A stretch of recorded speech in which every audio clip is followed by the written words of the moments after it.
we are motivated by the power of storytelling first and foremost. And therefore, we will always be the kinds of people who, whether everyone has their eyes on us, whether money is involved, the most money or the least, we will always be making stories.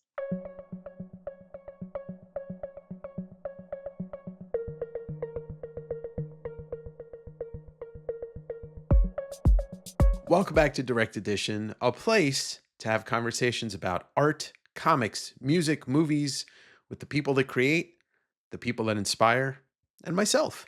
Hi, I'm Dave. You remember me from, last week when I had Daniel Warren Johnson on? DWJ. Well, I've got another powerhouse on today, and that powerhouse is Che Grayson. Che Grayson, currently the co-writer of Absolute Catwoman, along with Scott Snyder. Che has also done some work with the Exquisite Corpses universe from Tiny Onion, and they've got a great book coming out later this year in September, The Fox Mask Killer. That's what that's called. I met Che at Heroes this year, just shortly after the release of Absolute Catwoman 1. And then we saw each other again at the Washington Summer Con, right in my neck of the woods. And I really wanted to talk to Che for a number of reasons. Che is a filmmaker and a comics writer. Che is a New Yorker. And in the conversations that I had with them, it was just somebody I knew I would have a great recording with. And let me tell you, I was right. Che was very gracious with their time, and we talked a lot about the collaboration between Che and Scott and Bengal and everybody in the Absolute universe and why the Absolute universe is so successful. But then we shifted to horror movies and film and just creative talk.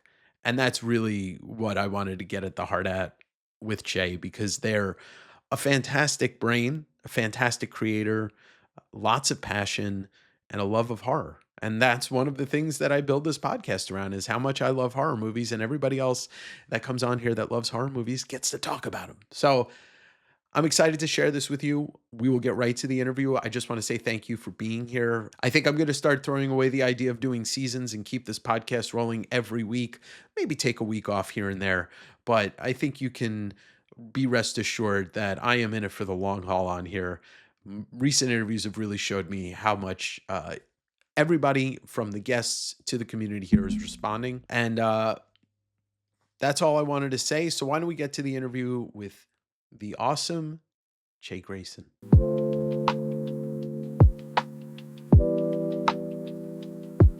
All right, NPR listeners, welcome back to the first episode of Cat Chat. Wait, no, hold on. This is not NPR. Welcome back, friends. I have a special guest today. They are responsible for one of the hottest series with DC right now, with Absolute Catwoman, background in filmmaking and also independent comics. Got a miniseries coming out with Exquisite Corpses, Tiny Onion coming out in September, The Fox Mask Killer. And we are here to talk about all things cats, maybe some bagels and movies, definitely New York, with Che Grayson. Che, how are you? I'm really good. Thanks for that awesome intro, Dave. Yeah, it's one of those things that, like, I start preparing for what I'm going to say like a week before. Yeah, yeah. No, I got that. It's very much like in a world where there are New Yorkers who write DC Comics. There is Exactly. me. There are cats. There are New That- Yorkers. And some horror movies. Yeah. Oh, wow. Well, it's nice to see you again. Actually, having met you at Heroes, saw you again in Yeah. Washington a couple weeks ago, and Yep. now we're recording. So thank you for your time. Of course.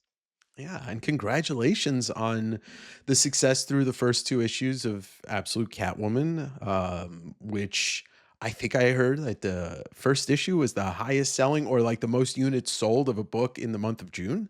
Is that what I'm Yeah. seeing? Yeah, I was seeing that around too, and I had some of my friends just say in my DMs, just congrats. And I'm like, congrats for what? And then they kind of sent the link, and I was like, oh, that's so cool. Like I knew it was going to be good news, but it's just so nice to have people show up for Catwoman, people who love her in the main line, people who have never read Catwoman before, some people who this is their first Absolute book. And the numbers show that. So I'm just so excited. Yeah, I said to you when I saw you at SummerCon, like I think honestly the only Catwoman book I'd ever read. I mean, I definitely got the Jim Balance stuff when I was a kid, but I never stuck with it. But was When in Rome, the Jeff Loeb Tim Sale, Right. Yes. and that's I mean that's such a great story. But my familiarity with the character goes back to Michelle Pfeiffer and the Same. animated series. Yeah, yeah, those things. And you're co-writing this with Scott Snyder, and the Yep. artist is Bengal, which is somehow one of the most fitting things ever, being, Bengal tiger, Bengal, Yes. Um, but I wanted to ask, like, in working with Scott, you've known him for a while now. I like, Yeah. did you take a writing class, one of his writing classes? Is that how you met him? No, I actually met him through a mutual, Vida Ayala, who's one of my closest friends. And Vida actually took Scott's kind of the writing symposium that he did at DC. Yeah. So that's how Vida knew Scott. And that's how they got into writing DC. I got into writing DC in the anthologies and stuff from Kelly Sue DeConnick putting me Mm, on to some editors there. So I was already in the DC space, trying to pitch my own original ideas. And in 2020 is when Vita connected us. At the time, I think Scott had pivoted a little bit, had taken a break from yeah. superheroes, was doing creator owned stuff, was doing animated stuff. Um, and our mutuals were also James Tiny in the fourth. Mhm. And I was just chomping at the bit for someone who would take a look at some of my creator owned horror pitches. Mhm. And I knew that Scott, he's one of my favorite horror writers, Oh, yeah. actually. And so it was just a natural, organic, like, this is my original graphic novel idea. And then I met some editors at DC who went over to IDW, and then we made Good Deeds under Dark Spaces. So it went from like, we're just Zoom call, like it's the height of the pandemic, no one can leave. We're just talking Right. about, our passion, my aspirations over Zoom once a week. And then it turned into, okay, I'm doing this thing at IDW called Dark Spaces. Do you want to pitch into that? I said, hell yeah. Good Deeds came of that. And then, Dark Spaces ended. And then Scott was like, well, I'm doing this thing called Absolute. Do you want to pitch into that? And I was like, of course. So it's become a really great thing where, yeah, he's honest to God, my friend, but also just someone I really look up to, aspire to, and whose work um, I really have just always vibed with as a reader, not just as a colleague. Yeah, yeah, I agree with that on his being a reader of his, since I think the first time I had been turned on to his work would be Batman for the New 52, but you talked about horror witches and Yes. White Boat, which just finished up, and Yep. Canary, which is kind of horror-ish, there's some elements of that. And obviously what him and Nick are doing with the Absolute As Batman line. Yeah, Ugh, it's horrifying in the best unbelievable. way possible. Yeah. Yeah. There's I don't know even know if there are limits to like their imagination. It's Nick's brain is just needs to be in a museum because it's just fantastic, how he's able to kind of push and really reinvent and refresh, I think, just superheroes in general, and how we conceive of those mythos, and that iconography. Yeah, yeah, and it's like we were saying before we started recording, it's refreshing across the board to everybody, you know, as we saw at Heroes, and you're gonna see this weekend at San Diego, or next weekend at San Diego Comic-Con. Yeah. It's gonna be insanity in the best way possible for you. Absolutely, absolutely. Yeah. Is this your first San Diego that you're gonna be part of? No, I've been doing San Diego, when I was ragtag crew. I think I started going in 2018, 2019, when had friends who had tables who could, Mhm. shoot me a badge. And then I feel like my first official one was when I came out with Good Deeds, and that might have been Mm. 2022, 23. And then I Okay. took a couple of years off, and this will be my first time back in a couple of years. Right. And this Yeah, is obviously your last first year, one yes. with Did the I go last DC year? Absolute. Or was that New York Comic Con? That was New York Comic Con. Yeah, I think Yeah. it'll be a couple of years. Yeah. New York obviously was where this was announced, Absolute Yeah. Catwoman, which was awesome. And for you, I wanted to ask you, like, do you have any besides, mentioning Michelle Pfeiffer and then the animated series, is there a Catwoman story that's something that maybe you had read at some point in your life that stuck with you, or something that I know you're not basing it on any story, Right. Right. but anything that inspired you just with the character? Yeah, I mean, G. Willow Wilson has a really wonderful like one shot that she did. I think it's called One Bad Day. Mm, And I remember reading that, and it's all about, kind of spoilers a little bit, but it's about a necklace that her mom had to sell at a pawn shop that was supposedly very valuable. And it had all this great lore about her. It was a really great way to show us Selena, but actually give her some context by saying this is the past and this is how the past shapes her present. And that really stuck with me because I think what's really important as a writer is to make sure that the tug and pull of being a fan and actually being a storyteller fits well, because you could end up sure. being such a big fan that the book ends up feeling like a story about being a fan and fan service. And what you want is for the book to be about the thing you're trying to say, but that you're Right. also a fan and you get to give the Easter eggs. And I felt like that story was felt very accessible, where it wasn't like a you need to know Catwoman and love her already to appreciate the story.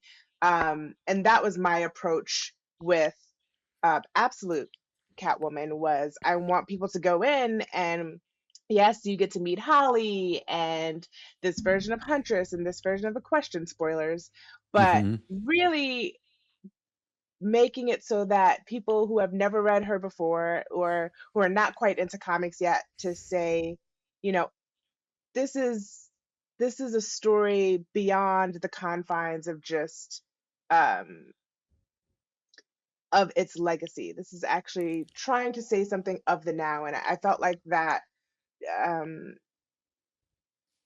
she is such a she's I got to meet her um at the DC Summit, and she's just such a wonderful person. She's such a bright light, and I just love being like, oh, I read your version of her and I loved it and I love you. And so it's just that's an example that comes to mind. Oh, that's great. I do know the One Bad Day one shot series that they did. I just I never read that, so Yeah, it's great. I will have to Yeah. do that now. And then going into your run with Absolute, it's interesting because these first two issues have given us a lot to chew on. There's Mm. a lot going on, but Yeah. in the way of like, you very quickly, and you and Scott very quickly kind of got to the heart of a couple of different people involved in Selena's life, as well as Selena, obviously. Yeah. Um, when it comes to the collaboration, I know I've heard Scott. There was an interview that actually dropped today where Scott's just kind of like, I'm letting Che kind of do. I'm just having fun. Yeah. How is that collaboration working? Are you kind of doing a plot outline with him, and then you're just going in and putting all the fine details and everything? Yeah, so something that's really nice, and I see Scott as kind of the architect of the Hmm. Absolute Universe. And so what I will do is I have, ideas in mind of what I want. We had already decided before it was announced, what the story would be, what we wanted Selena to kind of where we wanted her to start, where we wanted her to end. Like, we want Hmm. this character, we want you to see her change in these 6 issues, um, and kind of come to a new realization by the end of it. Because something that is different from the other books is Selena is the first proper spin-off. She was Hmm. introduced in Absolute Batman 13, but she's also not a self-proclaimed hero, not even necessarily a self-proclaimed like um, renegade in any sense of the word, where all of her motivations are very much internal, you know, and she's taking the external world and the external issues and saying, I'm fighting this battle for me. Whereas I think a lot of the other characters, their ethos is already very firmly in the I'm fighting the good fight because someone needs to be fought for, you know, because it's important, because no one else will, right? And she's very Mhm. much just like, I'm just fighting for my life. I'm Yep. not even thinking that far ahead. And so since we had decided all of that stuff, it's really just about what is the plot? How do we take the themes and the characters and how do we best illustrate those things in this first 6 issues? And the idea of Selena trying to get so high from her problems, from her trauma, from her past that she has now become the best. And what does that mean? And what happens after you get to the very top? What does that look like? That all feeds into the ideas I give to Scott from issue to issue. So I'm like, this is what Mhm. I want to happen in the outline, and this is for our amazing editor Andrew Marino as well. This is my outline, and he really likes to be there in the outline phase, like making sure that the pacing is working, mostly to streamline my ideas because I am the person who has more ideas than I need in any given issue. So it's very much like, oh, you can do 2 of these things of the 6 you pitched, and then save the other 4 for the next issue. So he'll kick that down the line. So it's very great, beautiful creative brain he has that helps me streamline my ideas. And then I'll do a lettering pass. Sometimes he'll do a pass of his own, and then it ends up with me before it goes to the letterer and to the printers. So Mhm. it's great, and definitely as the issues have gone on, it's more just like I'm fully hands on the wheel. But I love having him as that kind of big idea, structural vetting system first. And also just someone to bounce ideas off Mhm. of, to be like, I care about this thing, because when I'm talking through it with him, it naturally occurs to me what I care about and what I'm trying to say. And if I'm just doing it myself, it feels a bit more like a vacuum in an echo chamber. Whereas Mhm. working with him, it's like I get to actually workshop these ideas and make sure that what I'm trying to say is said clearest. And that's kind of where he comes in. You know, you make me think about it, and, I had Nick on the program a couple weeks ago.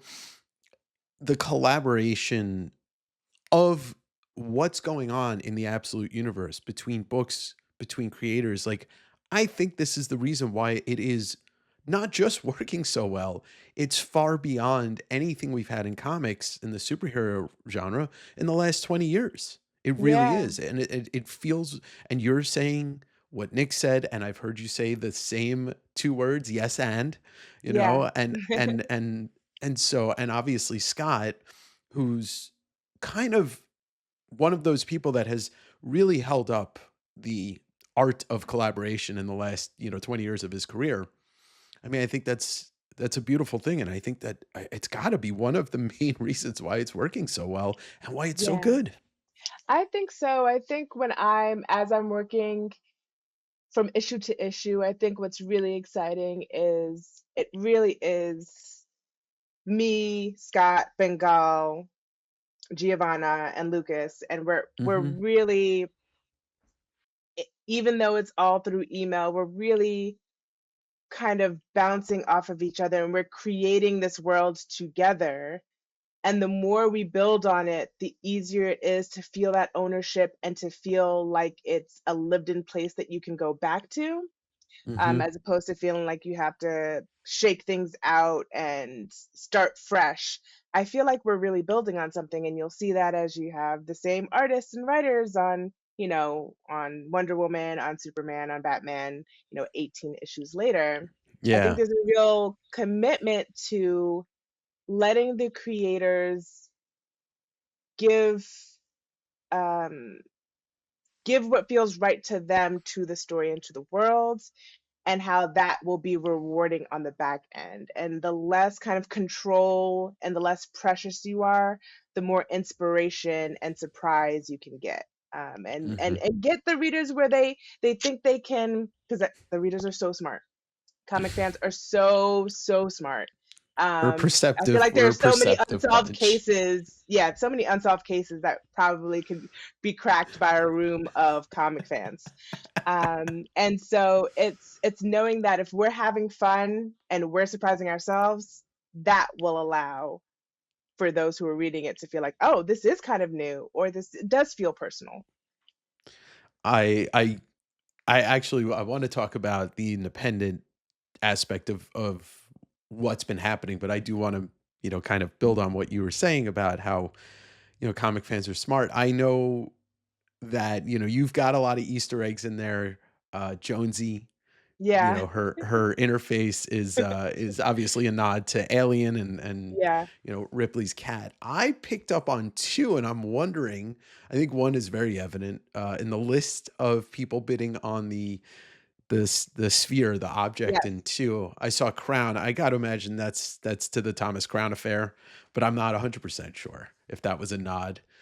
And then there is a date. There is a code punched in.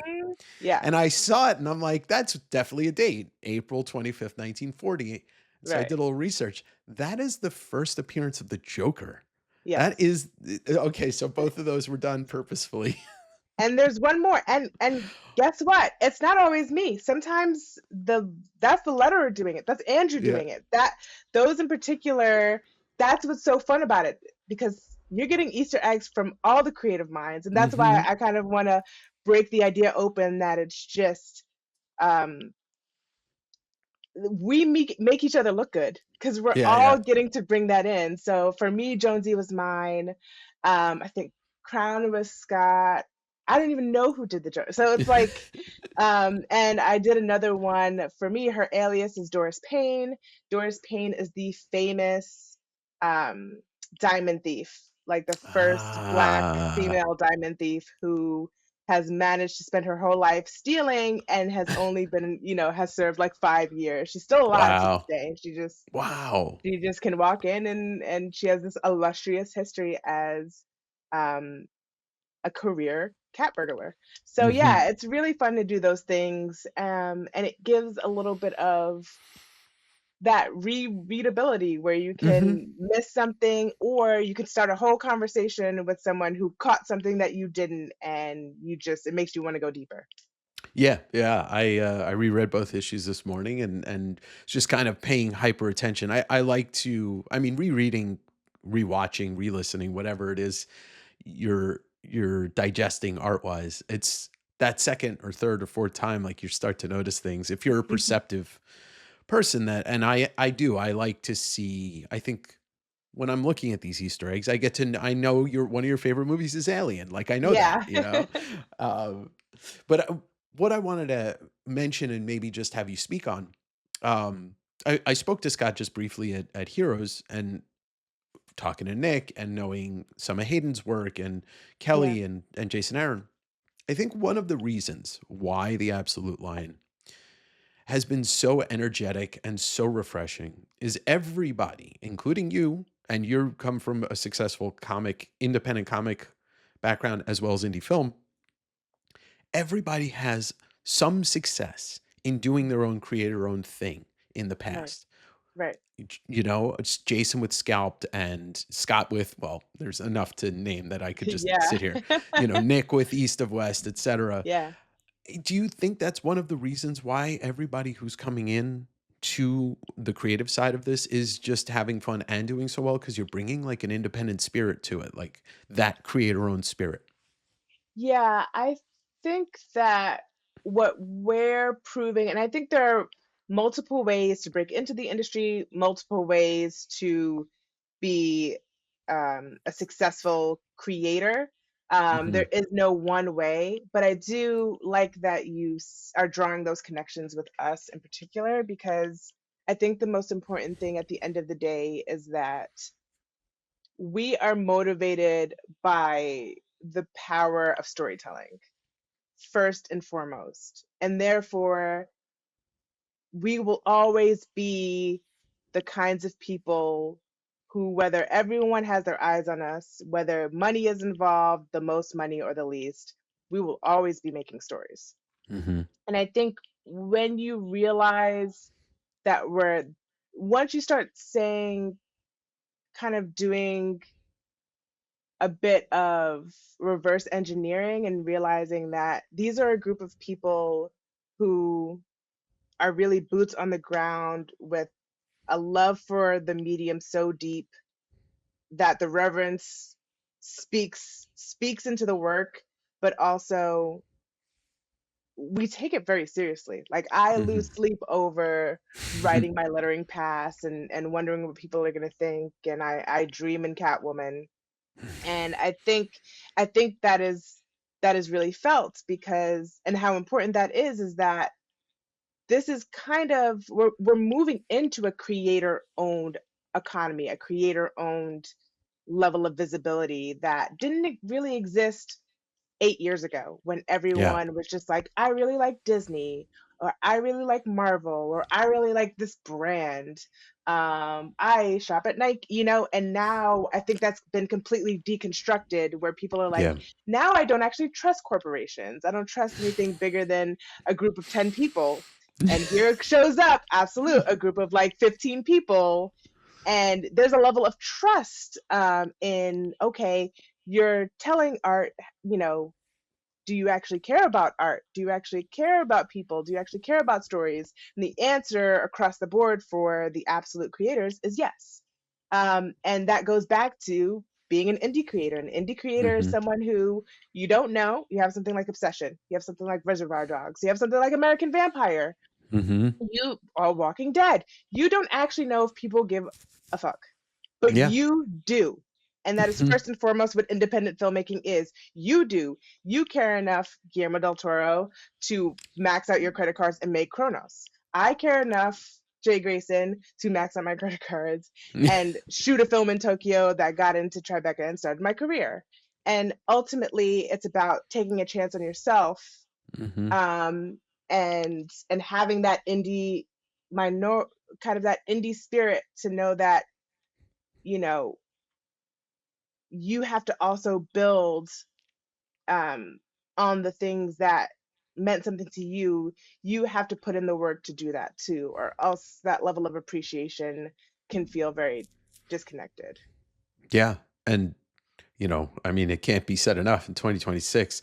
The decks are stacked against every single person trying to make it on their own, trying to do their own Yeah, thing. yeah. And I don't trust any corporations. I mean, I'm I'm glad though. I think DC is headed in a direction where it's clear that they're letting. I like to say this. I mean, it's a funny thing to say. The inmates run the asylum, and I like that. yeah, and at the top, I mean, between Jim Lee and Marie Javins, like Jim comes from creator owned, and Marie has been Yes, working in the industry on like it blows my mind to know that she's worked on Akira when it came to I to America, know. and now she's here at the Absolute line. So, you know, it's nice to finally see, in the big two, at least the discussion between the big two, it's nice to finally see DC's like, okay, the success is here. Yes, Everybody's enjoying it. We're not going to fuck around with it. We're going to let, yes. as the kids say, we're going to let them cook. And the only place that one of the few places that I feel like has done that is Studio Ghibli. Like, Hmm. that's still a house of Hayao Miyazaki and all the other directors. And yes, it's cool to have Academy Awards. Yes, it's cool to dub them in. Yes, it's cool for all of this stuff. But you have to understand that the DNA of something is more important than how happy a shareholder is.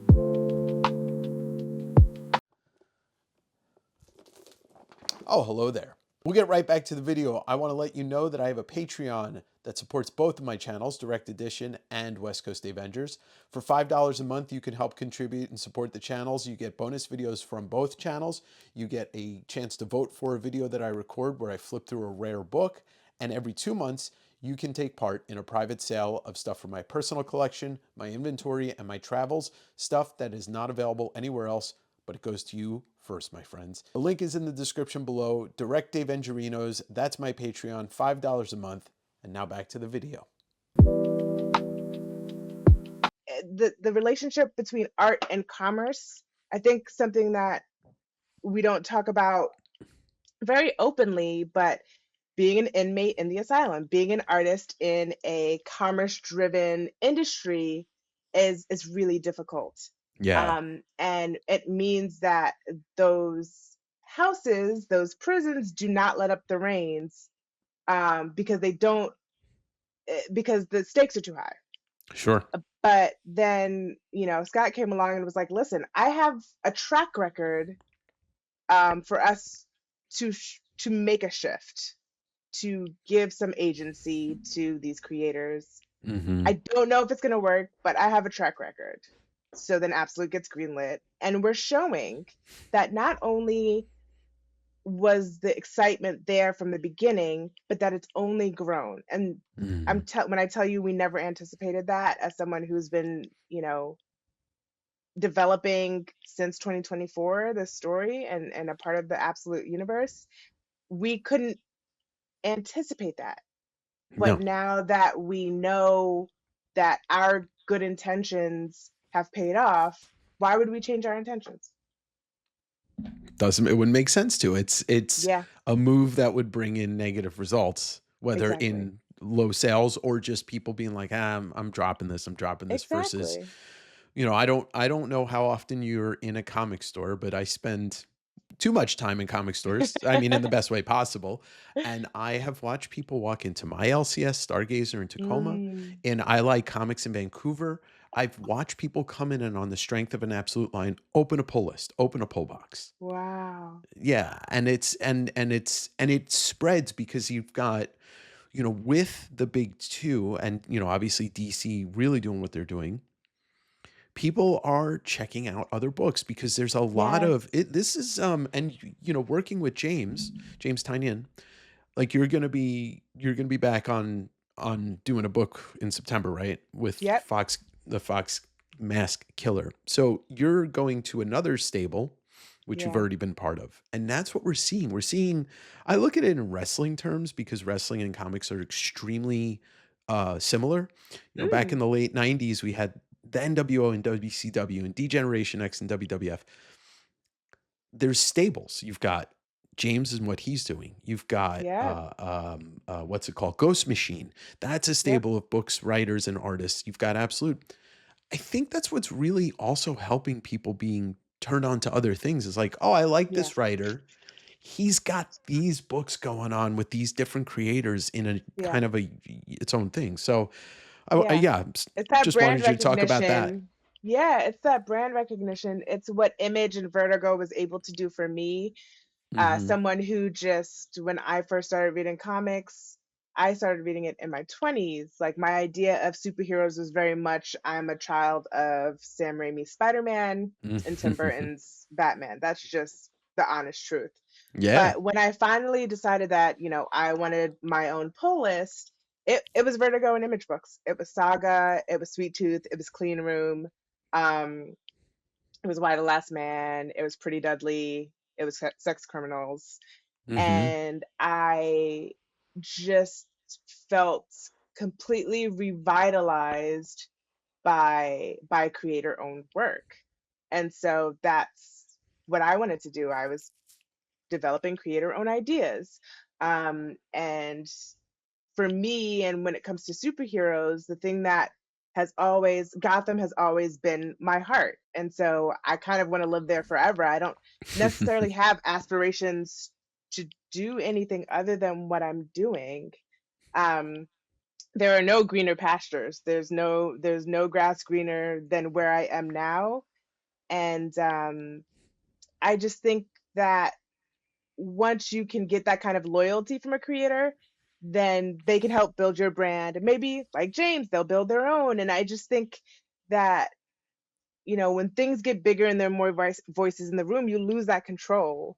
So Hmm. right now, the best we can do is what Image has done, which is, at least for as long as you can, um, feed into the heart, into to the soul of that brand, so that at least it has, it can, that it's a legacy that it can turn into, not just kind of recognition, but a legacy that can survive its ups and downs, which Sure. any kind of thing will have, right? Any fatigue will come from anything. You know, I have my favorite sandwiches and, you know, my favorite sushi, and I still can get sick of it. So it's really understanding that the goodwill is not always just about, oh, you wrote the best thing ever, or you drew the best thing ever. The goodwill is this, is the history and the story you tell of of the legacy of these things.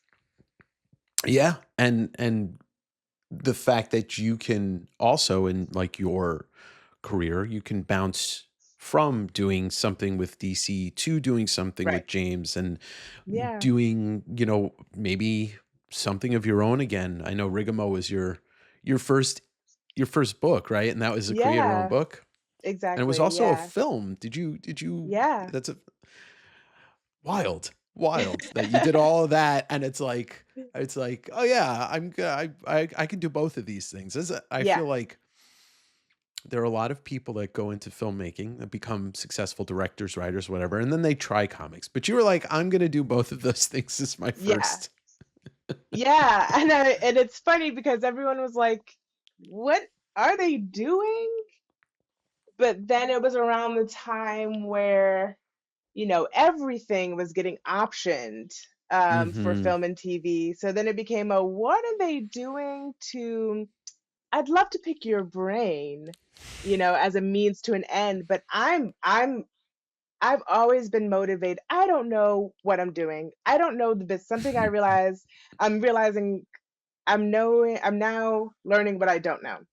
Mm-hmm. And it's been in the last 6 months that I've even learned the true relationship between retailers and Mm-hmm. fans and all of that I didn't know. All I knew was that were the fundamentals of storytelling and the lexicon of stories and creators who have meant something to me. So I've Mm-hmm. always been motivated by something that is personal to me. Sure. Um, and then when now I'm realizing, oh, there's a business to it. You can capitalize on it. But I think if you don't have a really good starting point, um, there's, I think people are like, well, how do you get to this point? I really think the only way to get to this point is to be authentic, is Mm-hmm. to really find something to care about and be willing to be vulnerable enough to care about it, because that's what people want. They're not necessarily thinking, it's not the draft, it's not the NFL draft, it's not basketball. It is Scott recognizing in me that I'm going to be telling stories and doing this with whether or not he says yes to me or not. He's not looking at me and saying, are they the next whatever? It doesn't matter. They're saying, oh, this person has put in the work. Not only do they have something to say, they are constantly putting into the work to execute, you know, and and that's been enough, is, so I think if you can trust yourself enough to let yourself be guided by what you really want deep down in your heart, I think you're going to end up a lot better um, than if you didn't. Fuck yes. I was trying to find the words, and those are the words that Yeah, I agree with that, because I've been a lifelong comics fan, and I left my job 5 years ago to become a comic seller, and then I yeah. started a podcast where I get to converse with people about storytelling and art and comics. I'm like, yeah, I'm just being who I normally would be. I just Yeah, turned the camera on and asked people to join me to talk. exactly. When you look to You your know? friend and you're like, wait, people pay us to do this, or people are admiring us? We were like, we didn't even get that far. We're just having so much fun doing the thing. Mm-hmm. And yeah, back in film school, I've always known how much, and I was a huge reader growing up too. But I think I always knew how important visual storytelling was to me. I'm Sure. also an extremely visual learner. And when I write, my brain is playing a movie and I'm like pressing pause on it. And then that's when I'm like, oh, the panel is this. And then I play it and then I press pause. And I'm like, the emotion that I need to pause that here because the emotion is best conveyed there. So when Mhm. I'm writing and when I'm reading, I'm an extremely visual person. So my inclination for comics was um, two things. I'm going to get to continue to tell visual stories visually, as I am able to do as a screenwriter and director. But also, comics is about the truth. It's Yeah. political. It's unafraid. And I also wanted that was me. I was making a lot of films that weren't about being safe or trying to emulate an already existing revered director. I was trying to tell my truth. I felt like comics did that in a way that um, a lot of other mediums don't. And so those were the two reasons I went into it. And it didn't take long in reading other people's work to be like, oh, they're cooking. They're cooking. Take all my money. Yeah. Well, you mentioned sex criminals, and I'm an unabashed lover of both Chip and Matt. I've had them Yes. both on a couple of times, and that's one of those books where they just, like they made it funny.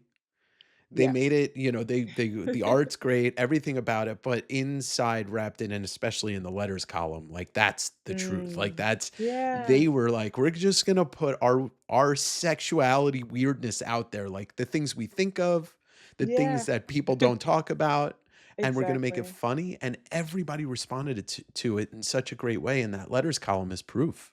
Mm.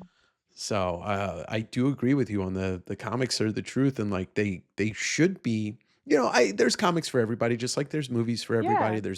Yeah. I think that's why I've always responded to music so much, because like Mm. I feel like that's the way to bare your soul the most. Right. It's because you're just using words and sounds, but Yeah. uh, that's something I actually want to talk to you about. Is you'd posted recently, maybe like when the first issue came out, you posted a couple of songs that you like to listen to while you write. Does music play a big part in your creative process?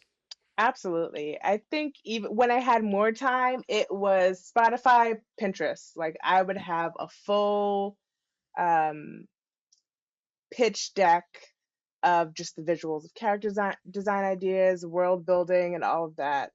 And then music. And now I really only have time. And I have artists now. Now I'm not just pitching the book as it's in the artist's hands, so they don't really need me for that. But in terms of the soundtrack of my projects, that's incredibly important. And and also kind of watching movies and TV that have the feel of what I'm looking for, especially when I'm dabbling in different genres, which Mhm. Catwoman is, I think, the thing that I was insecure about when I was first writing it is this idea of like thriller action. And I'm like, I just want to tell really scary, creepy, disturbing, dark, dark, dark, dark, dark. And I was like, no, grounded, high octane. Fortunately, like one of the ones that I like is Mission Impossible, but generally speaking, I've never been. That's not really been my thing. So, Sure. um, but with music, it helps me even more because it's not leading me to a thing. It's kind of just helping me stay present in the feel of the book.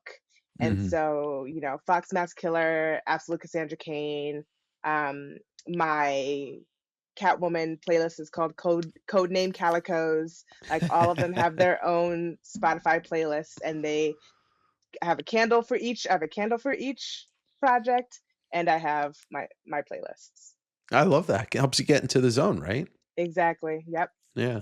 Yeah, one of the songs on there was "How to Disappear Completely," and Mhm. I was thinking about it this morning. I was like, "Oh, let me put on Kid A," and, Yeah. it's been a minute, and, but yeah, music, I just feel like, I always try to get people to talk about if they're interested, is like bridging the gap on comics and music, and like what, because I Mm, think it's just I think there's a unexplored element of putting together playlists for people of like reading books. And I like to listen to Trent Reznor scores when I read oh my comics. gosh, yes.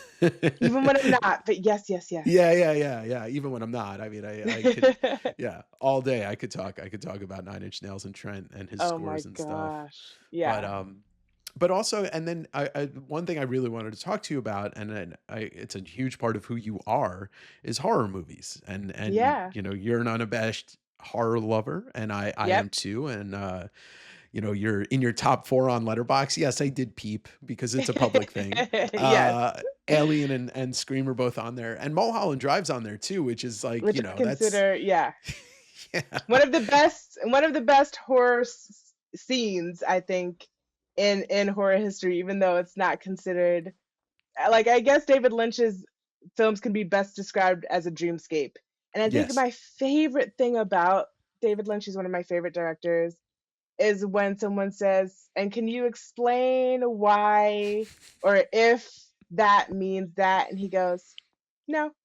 I yeah, want to do that. Like, I won't do that. I'm not going to do it right away because I think readers wouldn't get the bit. But eventually, I'm going to write some stuff. Maybe not for DC. I think people deserve like proper answers for yeah, Catwoman. But yeah, later on in my career, when I'm just doing my stuff and they ask that, I'm going to go, "No, I really want you. I really want the story to be yours. It was I mine love in that. here, and now it's yours." Uh, but um, but yeah, the scene with the whole monologue about him describing his dream, and then this jump scare out of the dumps, is still one of, to me, one of the most iconic and powerful jump scares of horror history. That movie was and still is a trip. I mean, it Yeah. really is. Uh, in like kind of your life, do you remember the first, or what was the first horror movie that you saw that really kind of not just stuck with you, but became like that building block to where you are now with your career and also with your Mm. your love of horror movies? Is there one that kind of sticks out? I think so, because I think my love for horror growing up was a little bit of my mom loved Hitchcock, and I feel like that was a really Mm, good gateway for me mm, liking horror, is just me watching The Birds and Psycho with her. Um and and she also really liked suspense thrillers. So I think it was a little bit like I loved watching this stuff with my mom. She's into it, and now I have this blockbuster I can go to, and I'm you're looking at the best cover. Best cover wins. Back in the day, best cover wins. You didn't need a yeah. letterbox. You didn't need a Rotten Tomatoes. You didn't need No. to Google anything. If that there's this, I distinctly remember the horror film Jack Frost, which is just a horror movie about a killer snowman. Yep.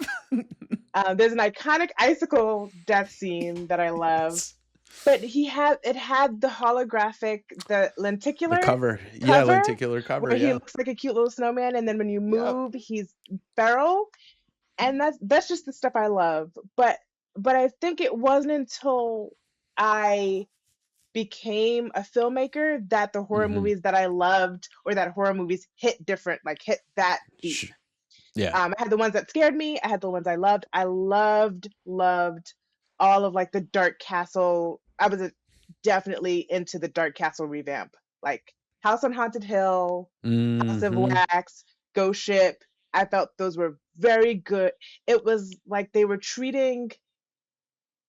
really treating horror like their own universe, and they were these big Sure. budgets, and they were, you know, um, and I was like, this is so cool. A big budget for something that's just, it's not sleepaway camp. It's not Friday the 13th. It has a budget Uh, behind it. I yeah. still find that to be so much, like, turning it into true popcorn horror is still so nostalgic to me. But when I was in film school, I was realizing what horror could really do in terms of what I want to say.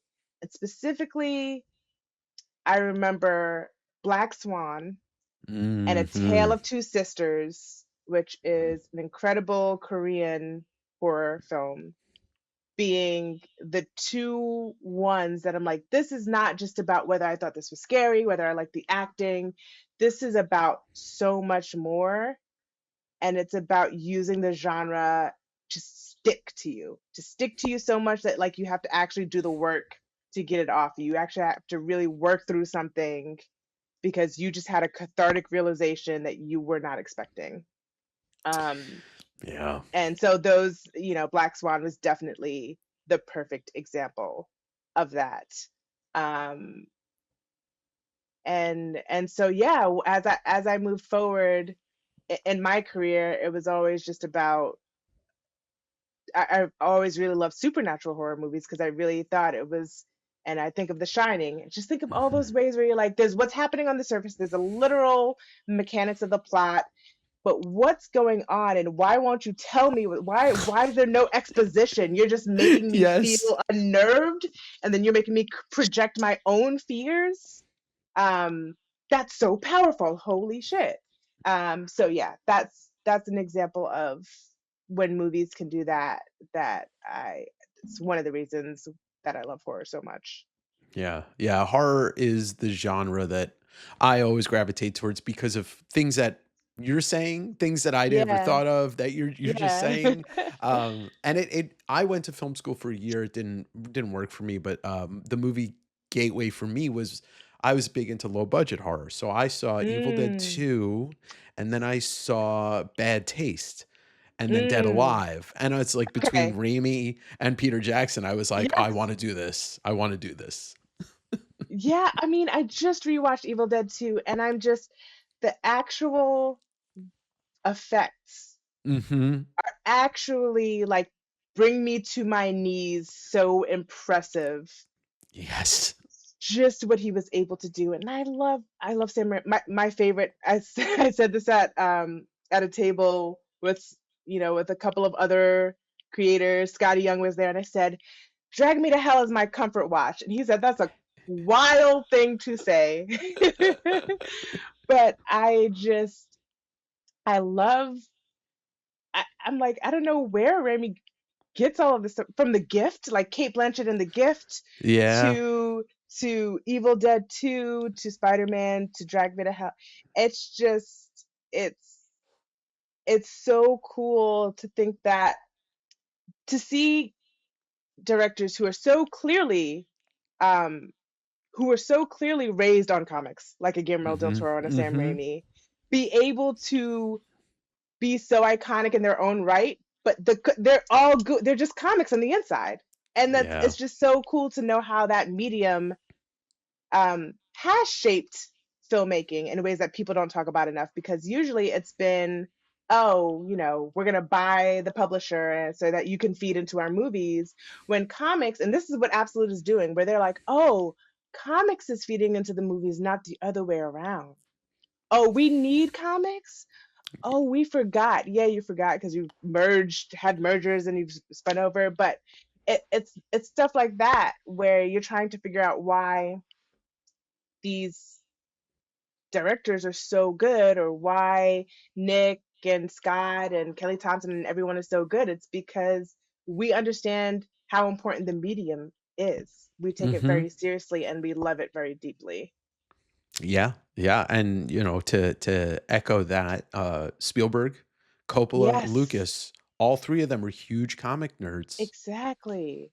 and they were looking at Jack Kirby, and that's why we get I mean, Star Wars doesn't exist, and a lot of that 70s sci-fi, 80s Thank sci-fi you. does not exist without Jack Kirby creating what that look was, you know? Yeah. I wonder, and I don't know if there's any interviews, like, was Kubrick a comic fan? I mean, Yeah. 2001: A Space Odyssey, which he had to be because then Kirby ended up doing the comic for it, so Yeah. but you're right, and, I think we're gonna see, hopefully, as both, comic fans, and movie fans, maybe in 20 years or in the next 10 years, we're gonna see some people, young filmmakers that looked at Yeah. this, that were reading Daniel Warren Mm. Johnson, that were looking at Yeah. these amazing books, and they're like, "Yeah, I wanna make films that kinda look like this." They're not maybe not even Yeah. comic films, but films that are inspired by the art, by the writing, by the storytelling, by all of it, you Exactly. know? And right now we're seeing this amazing like between Obsession and Backrooms. I haven't Yes. seen Backrooms yet, but I've seen Huge Obsession fan. twice. Yeah, Okay. yeah. Huge And then fan of both, yeah. particularly of Backrooms, because I had so Obsession I had been waiting for the last year because a horror movie reviewer who said it was the best thing she had seen ever, and I take her very seriously. And that she got to see it at, I think, Fantasia Fest, Hmm. and I was like, I'm gonna have to wait 6 months to watch the movie you said is the best movie you've seen in a long time or ever. Um, so obviously it was very, I loved that I got to then watch it myself and absolutely fell in love with it. But when I tell you I had no expectations for Backrooms, I had no idea. I Mm, had watched one or two of the shorts, really enjoyed them, but I had no idea. And I had no, and I personally, Backrooms really, I said to myself, you cannot be a fan of, personally, I was like, as a fan of Kurosawa, Pulse, Cure, and Lynch, hmm. there's no way you can't like Backrooms. Like, I just deeply felt in my spirit that there was no way this was for me. Understand that it's not for everybody, but I Sure. really, really liked Backrooms. I'm excited to see it. Yeah, I did Obsession twice in the theater. I've got the Blu-ray coming tomorrow in the Ooh, mail. yes. Uh Can we get a steel book? Because I'm like I would love to. Yeah, I'd secretly love to waiting get for a one. steel book. Yeah. Yeah, I'm gonna double buy it. I mean, I if I can get the steel book, but I needed to have that movie as soon as it was available physically. Um, Yes. but the thing about that movie for me is that the theater experience, like unmatchable. Like it's Yes. gonna be hard for me. I'm going to see Odyssey tomorrow. It's gonna be hard Okay. for me to like have anything top Obsession this year. And last year, I even did like a top 10 podcast, and like Sinners, I saw it 3 times in the theaters. Like Yes. nothing topped it. Nothing topped the experience of seeing it.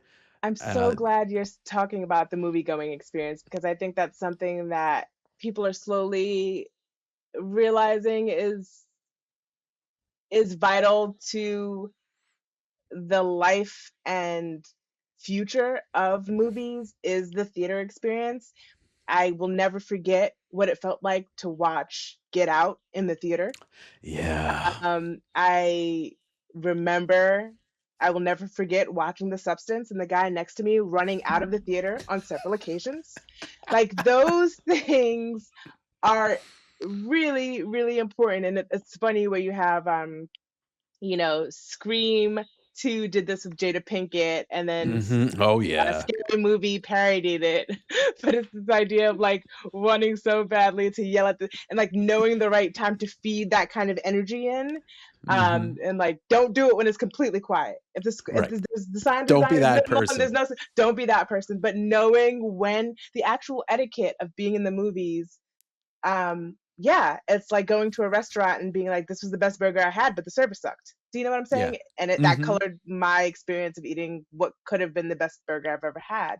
The same with movies. It's like, we got to see Obsession in the theater. They actually kept it in long enough for people I to get to know. the theater to see it, and it's just exciting.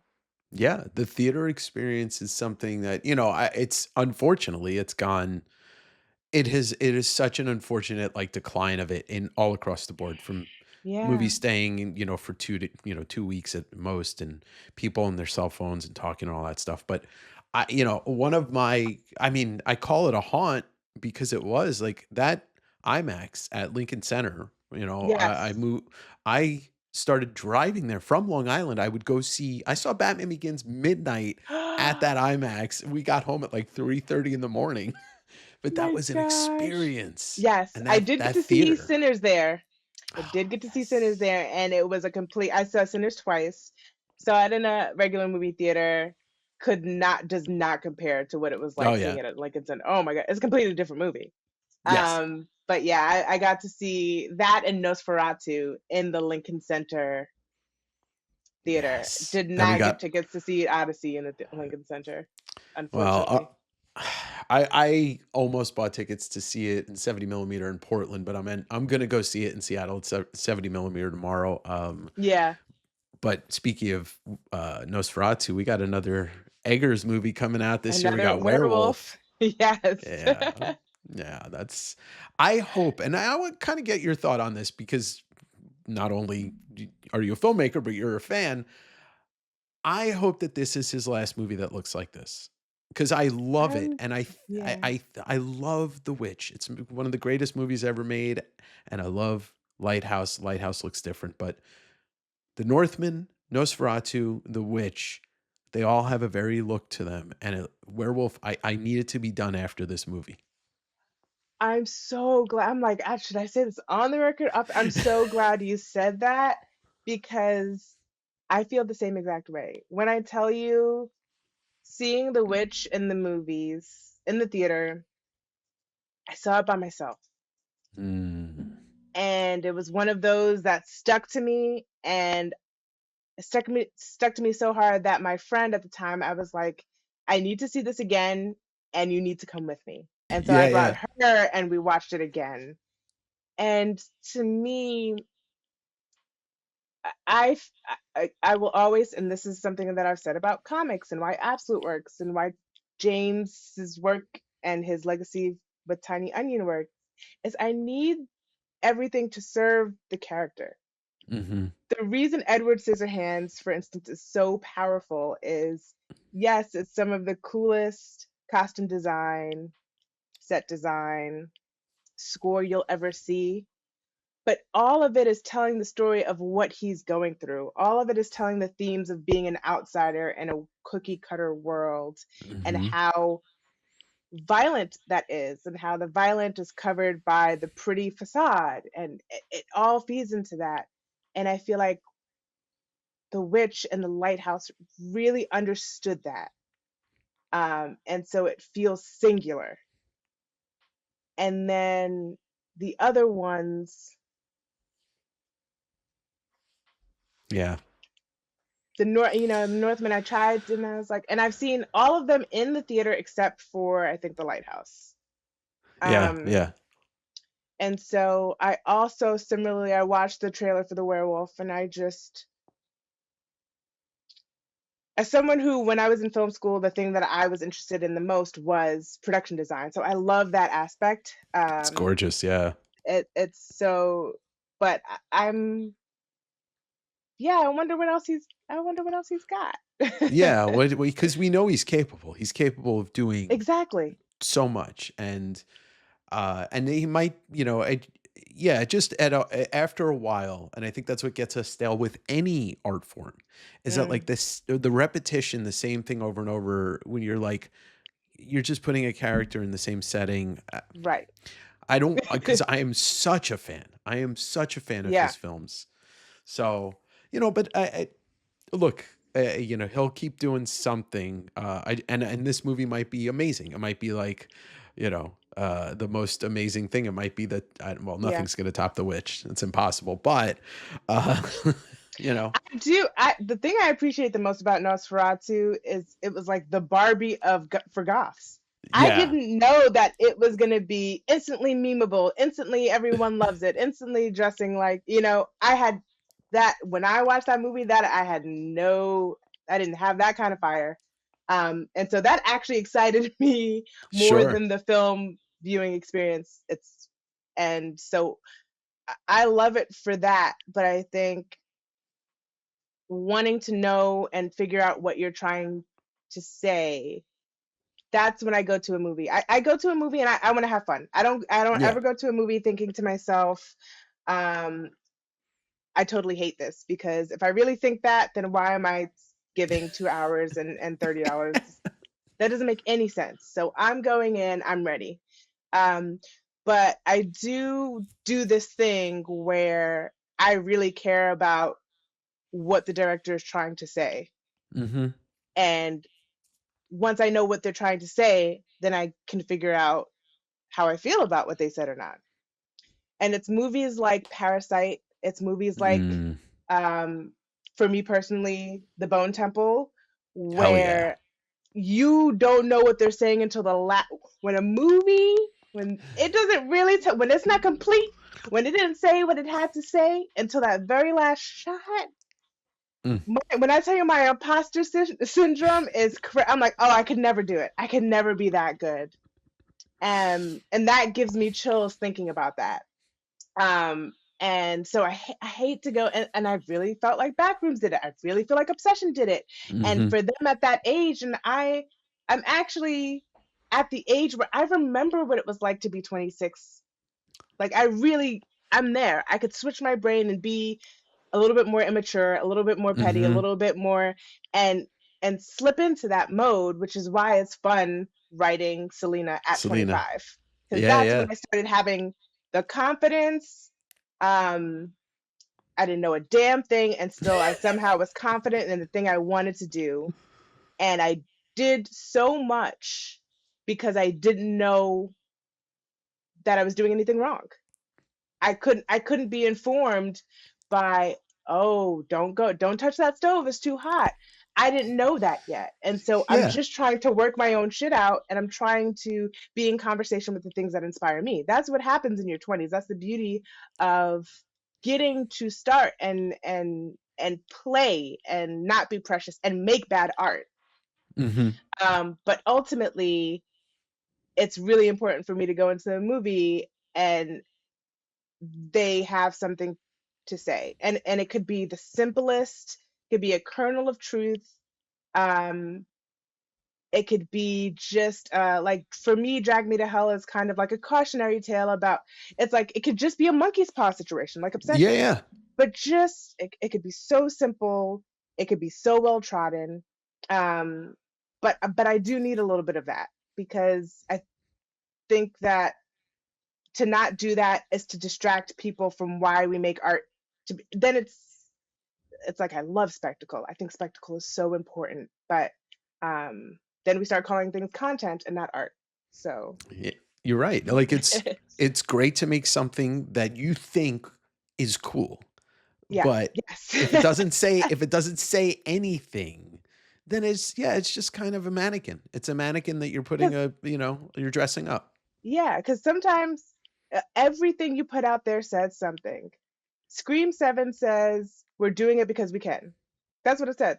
Like, that's why people on the internet get so mad or Yeah, have reactions to things, because no matter what, no matter how apolitical, whether you're that guy who does Terrifier and says you're not political, everything is saying something.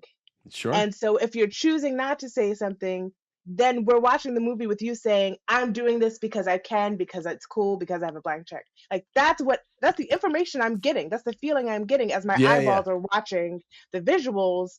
My spirit and my heart and my mind is understanding the messaging you're giving. Like, messaging, a commercial is going to have messaging. A 90-minute, 120-minute film is going to have messaging, whether you want it to be safe, you want it to be popcorn or not. And I think again, that's something that comics has always understood and Hmm. honored. I think that's something that Absolute has put at the forefront and shown that you can do that and be successful and get people excited and change the game.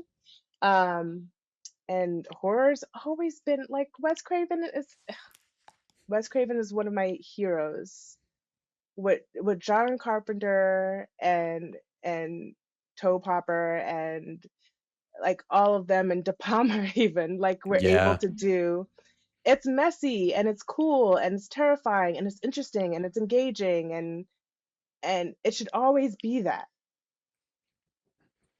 Well, couldn't have said it better myself. And I in reference to comics, like I think about certain times in my life where comics have been not good, like, overall, and I'm like, it's because Yeah. they didn't say anything, it's because there was nothing Yeah. behind it. It was like, once, I mean, it's pretty clear I'm talking about the '90s.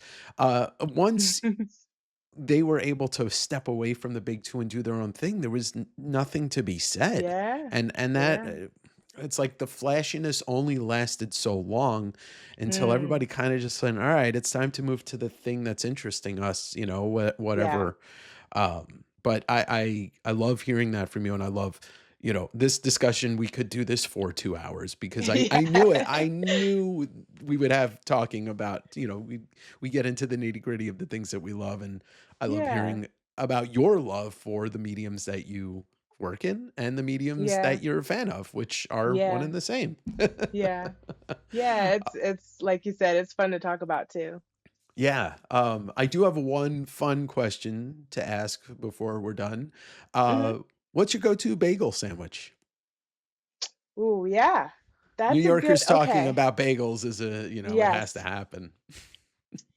There is, okay, there is a spot that I go to called Edith's. And they do, Oh, I know Edith's. yeah, and they do I'm gonna always do a bacon, egg, and cheese. This one adds their latke, Hmm. um, and it's on a Chicago style everything bagel, which has crushed red peppers that gives it a spicy kick. Mm. And I feel like I've been stepping up like the bacon, egg, and cheese with a little hash brown in it. Is kind of the way to go when you really just want to not care and just Yeah, I just feel full and happy at the exactly. same Yeah. time. Yeah, it's like all your favorite things in one. Don't leave anyone out. Awesome. Just go ham. Yeah. I love it. I love it. Well, this is going to be coming out in the beginning of August. So, Absolute Catwoman 3 should be out, what, first week or second week of August? Second week. Second week. So far it's a 6-issue mini, but, DC is not doing stupid things. They just gave the green light, I think, to Absolute Green Arrow to go 12. Yeah. So, here's to So hoping hopefully. that, yeah, you get the green light to just keep going. Yeah, And Fox Mass Killer's out in September, correct? correct. Anything else you want to mention or, Yeah, promote or talk just about? in September, instead of Absolute Catwoman 4, we'll have Absolute Cassandra Cain 1. And then we'll pick back up on 4 in Uh, October. So that's how that will work. So New York Comic Con is going to be very exciting for me because I will have Catwoman, Fox Mask Killer, and The Shadow's Hand, Sandra Cain. uh, So nice. And if you don't get invited, you should get invited to Tokyo Comic Con at the end of the year. oh So my I'm gonna God, put that out there. I'll be there. yes. Amazing. Yeah, but Che, thank you so much for your time and such a great conversation. Yeah, thank you so much, Dave, for having me.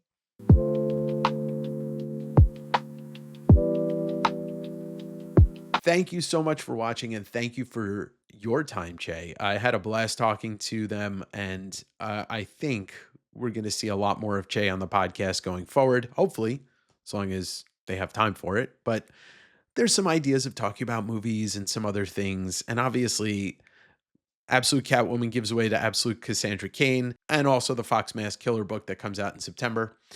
So look for Che a lot more on your local comic book store shelves. And if you're going to be at New York Comic Con, that's where they'll be in October. So go say hi, get some books signed. For me, I want to say thank you once again for being here. And I won't go through the usual speech of rating or reviewing the podcast, but I will say any engagement from you, my viewer, does help bring this out to new people. And we have turned the corner on 3,300 subscribers, might even be at this point closer to 4,000 by the time you're hearing this. So much thanks goes to you, the listener. I'm going to keep doing this. I'm going to keep bringing out guests that I want to talk to, people whose stories, comics, movies, music, whatever it is, helps me get through my day. And I hope this podcast does the same for you. And lastly, I'll just say if you want more of this and my other channel, West Coast Davengers, you can subscribe to the Patreon. $5 a month gets you bonus videos from both channels, helps me pay the bills right here on the production costs. A couple other things. I've got shirts in a link in the description below for West Coast Avengers and C Todd by Todd and C Todd by Todd. You can hit that T Public link And lastly, I'll say my web store for West Coast Davengers is open. If you're looking to buy books from me, I have some rare stuff up there, some original art, all kinds of fun stuff. And once again, it's like my own little shop. Me. Anyway, this has been Direct Edition. My name's Dave. I'll see you next week.